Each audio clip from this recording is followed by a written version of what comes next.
El enemigo comienza a percibir el peligro. Cuando el enemigo piensa en usted, no nada más piensa en una persona y ya. El enemigo también piensa en el peligro que usted y yo podemos representar para él.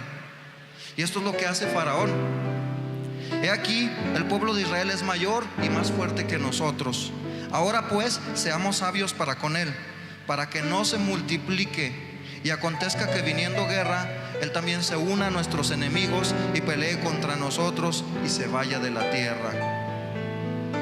Yo podría traducir esto: el enemigo ve cómo usted puede crecer, cómo usted puede prosperar, cómo usted puede vencer las circunstancias, y dice: voy a frenarlo antes de que comience a descubrir la autoridad, el poder y la fuerza que Dios ha depositado en él. Es lo que hace el enemigo. Entonces ellos pusieron sobre ellos comisarios de tributos que los molestasen con cargas, y edificaron para Faraón las ciudades de almacenaje Pitón y Ramsés. Pero cuanto más los oprimían, tanto más se multiplicaban y crecían, de manera que los egipcios temían a los pueblos de Israel. Amén. Cuanto más nos oprime el enemigo, más crecemos. Cuanto más nos quiere detener, más avanzamos. Amén. Y temían, así como el enemigo va a empezar a temer por usted. Tal vez usted no vea todavía el proceso. Estamos hablando aquí de la historia de Moisés.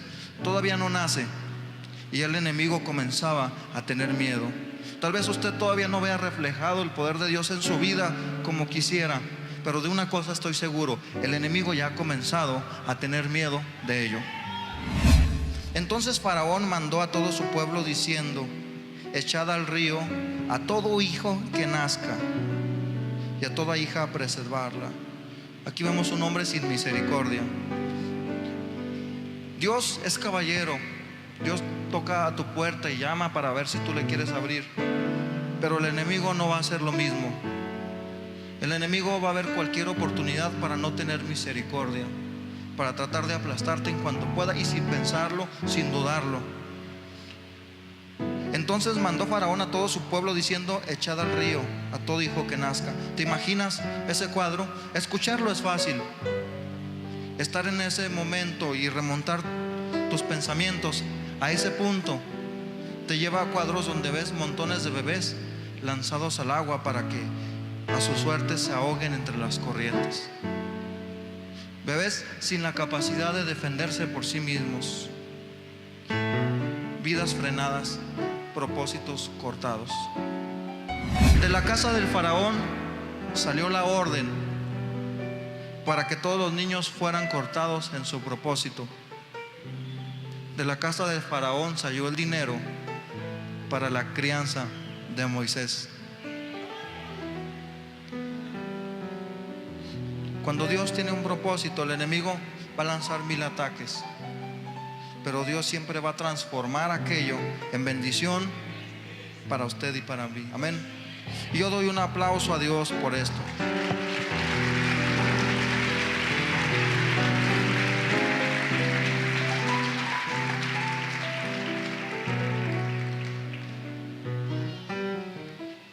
Eso sería una parte, la parte de nuestro inicio, la parte. Ahí Moisés todavía no sabía que tenía un llamado.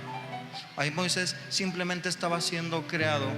Su madre fue contratada como la niñera de él mismo, y su madre se encargó de irle transmitiendo acerca de los hebreos y el amor. O sea, Dios empieza a cambiar el corazón de Moisés un poco. Él empieza a descubrir su verdadera identidad, y ahí es la primera parte en la que Dios trabaja, cuando empieza a hacer que nosotros descubramos nuestra identidad. No podemos hacer nada si nosotros no sabemos quiénes somos. Entonces esa es la primera etapa de nosotros. Dios empieza a demostrarnos nuestra verdadera identidad.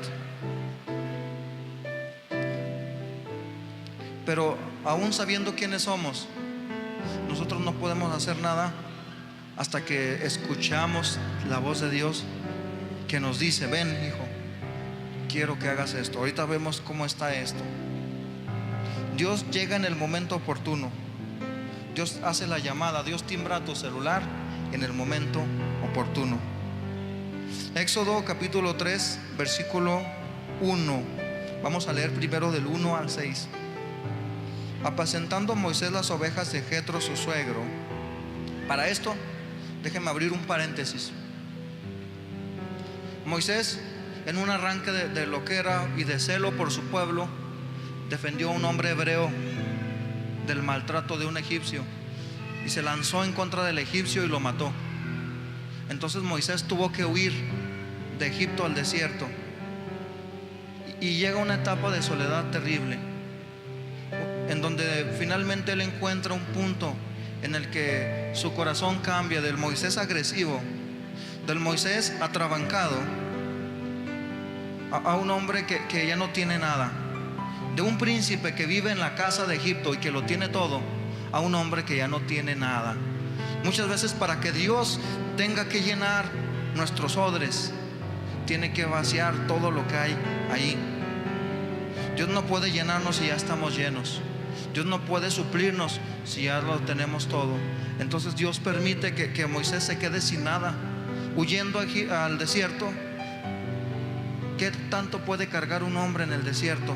Dios te quita todo para poder darte lo mejor. Entonces Moisés se ve despojado, pero aún no recibe el llamado. Es en ese momento, cuando tú estás atravesando por esa circunstancia, alégrate.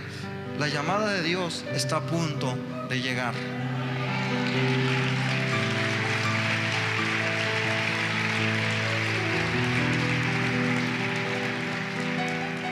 Y allí en el desierto, Moisés, de príncipe, de hombre que ordena, a hombre que sirve y que obedece, apacentando las ovejas de Jetro, su suegro, o sea, sirviendo, sacerdote de Madián, llevó las ovejas a través del desierto y llegó hasta Horeb, monte de Dios. Y se le apareció el ángel de Jehová en una llama de fuego en medio de una zarza. Y él miró y vio que la zarza ardía en fuego y la zarza no se consumía. Entonces Moisés dijo: iré yo ahora y veré esta grande visión. ¿Por qué causa la zarza no se quema? Viendo Jehová que él iba a ver, lo llamó. Diga, lo llamó. Ahora diga, me llamó. Lo llamó en medio de la zarza y dijo: Moisés, Moisés. Y él respondió: heme aquí. Aquí hay una palabra importante. Dios te llama, pero tú decides si contestar. Dios no te va a obligar a hacer el llamado. Dios te insiste muchas veces. Dios, cuando ve que el enemigo trata de desviarte, Dios pone los medios para que tú te acerques, pero nunca te va a obligar a que tú hagas el llamado. Entonces, aquí lo importante es la respuesta de Moisés: heme aquí. Aquí lo importante es nuestra respuesta ante lo que Dios nos pide. ¿Habremos de decir heme aquí, o habremos de decir llame más tarde? Entonces Moisés respondió a Dios: ¿quién soy yo para que vaya Faraón y saque a los hijos de Israel? Esa misma pregunta yo me la hice también el día que Dios me llamó. El día que Dios nos llama, no podemos evitar tratar de mirarnos a nosotros mismos y ver todo lo imperfectos que somos, en ver lo mucho que nos falta en el proceso. Cuando yo me miré, dije: Señor, ¿cómo voy a lograr esto?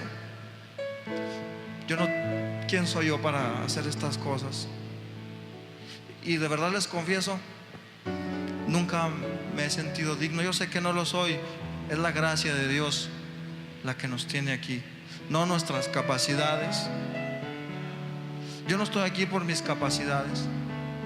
Dios no me llamó porque yo sea el mejor para lograrlo, el mejor candidato. No. De lo vil y menospreciado levanta a Dios.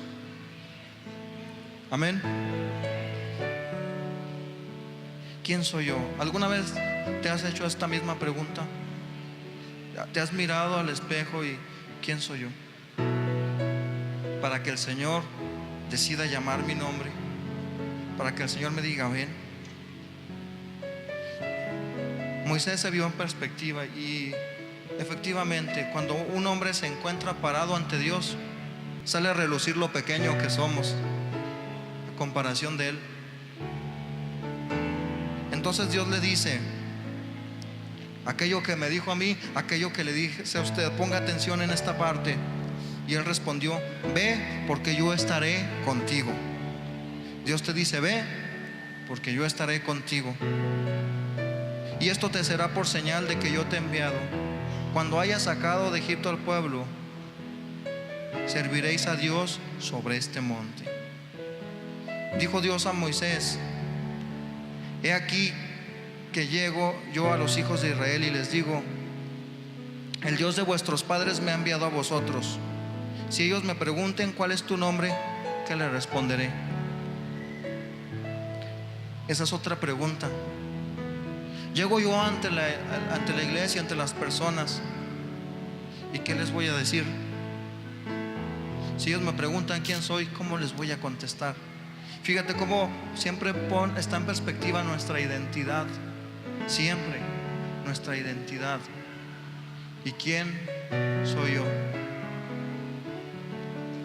¿Qué les voy a responder? Y respondió Dios a Moisés: yo soy el que soy.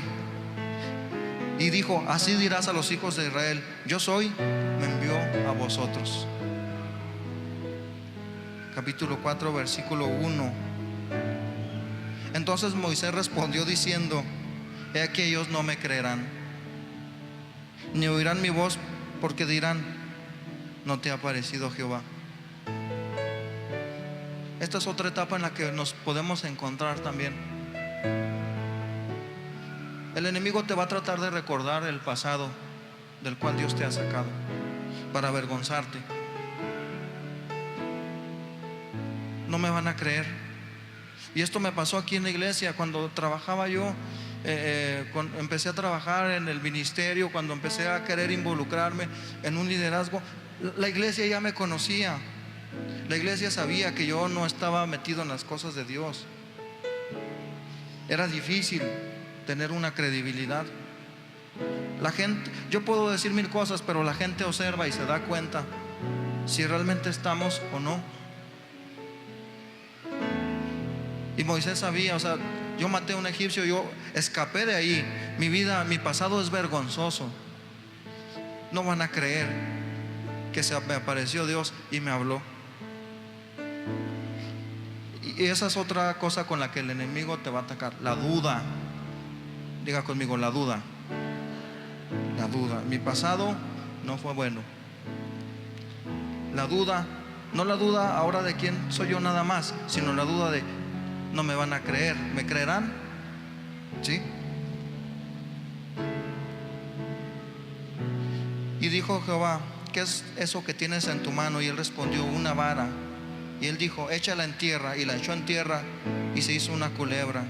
Y Moisés huía de ella. Entonces dijo Jehová a Moisés: extiende tu mano y tómala por la cola.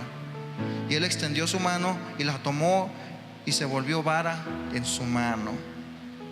O sea, de todas maneras Dios usa estrategias increíbles para confirmarnos aquello que Dios tiene para nosotros. Dios es capaz de despertar milagros para confirmarnos el llamado. Entonces ahí habla de un montón de cosas. Primero, nuestra identidad. Segundo, la duda sobre los demás. Tercero, nuestras capacidades. Moisés más adelante dice: pero yo soy tartamudo, yo no tengo la capacidad, ni siquiera soy lento para hablar. Y ahí es donde Dios se molesta y como que le dice: Moisés, reacciona, yo te pongo los medios. Ahí está Aarón, tu hermano, te va a ayudar a cumplir el propósito. Como dicen: te pongo al traductor, hombre, te pongo al traductor, pero lánzate, lánzate. Mi palabra en esta hora es: láncese. Vamos a lanzarnos, amén. ¿Cuántos se lanzan en esta hora? Incluso Moisés le llega a decir: te ruego por medio, envía, te ruego al que debes enviar. O sea, casi le está diciendo: Señor, no te estarás equivocando. No te estarás equivocando. Pero finalmente Moisés termina aceptando. No era porque Moisés no quisiera, es que Moisés decía, como nosotros decimos, estaba poniendo los pies sobre la tierra. Moisés quería, pero decía: yo no tengo la capacidad, y capaz que voy a echar a perder lo que tú quieres hacer. Mejor envía a la persona que debes enviar. Pero vale la pena que nosotros diferenciemos algo. Muchas veces no es que Dios nos manda el castigo, es que nosotros nos metemos solitos en camisa de 11 varas. Y eso era lo que estaba haciendo Jonás. Al estar desobedeciendo, Jonás estaba alejando de la cobertura de Dios y se mete en una embarcación. Es como yo tratar de escalar las cabrillas sin la cobertura de Dios. Entonces Jonás se mete en un barco en alta mar, y fuera de la cobertura de Dios, el enemigo empieza a actuar y empieza a remover las aguas. Jonás termina siendo lanzado al mar, donde, fíjese, Dios pone los medios otra vez, como con Moisés. Dios pudo haber dejado que se ahogara ahí. Finalmente fue desobediencia del mismo Jonás. Pero ¿qué es lo que pasa? Dios vuelve a poner los medios, pero empieza a descender. Tal vez el plan de Dios era nada más que sacara a Jonás pronto de ahí, pero al ver el corazón de Jonás, el pez comienza a descender. Y eso es lo que pasa con nuestras vidas. Cuando usted y yo decimos que no, Dios respeta, pero te levantas en las mañanas y ya nada es igual. Solamente vives de los recuerdos, en aquellos momentos en los que Dios se manifestaba en tu vida, aquellos momentos en los que escuchabas la voz de Dios, y agarras tu celular espiritual y parece que ya no hay señal. Y de repente, una que otra ocasión, oramos y pareciera que nuestra oración llega al techo y se regresa. Empiezas a experimentar una oscuridad tremenda. Eso era, si usted no ha leído la oración de Jonás, yo le invito a que lo lea. Nos pone en perspectiva de lo que pasa cuando nosotros no queremos seguir un llamado. Toda la visión de Jonás se oscurece dentro de aquel pez. Ya nada huele rico ahí, ya los aromas comienzan a cambiar. Empieza a ver cómo el alga se enreda entre su cuerpo. Y finalmente, cuando Jonás decide otra vez volverse a Dios, entonces el pez comienza a subir de nuevo y lo arroja en Nínive. ¿Qué necesidad había de todo esto? ¿Para qué hacer que nuestra vida descienda tan profundo? ¿Para qué alejarnos de la cobertura de un Dios que siempre está viendo por nosotros? Me llama mucho la atención cómo Dios tuvo misericordia. Dios pudo haber dejado que Jonás se muriera ahí, pero Dios no lo hizo, porque su amor es más grande todavía. Yo lo hubiera hecho tal vez, Jonás desobediente, pero me veo en perspectiva y digo: Dios tampoco lo hizo conmigo. Entonces solamente me queda decir: gracias, Dios, gracias.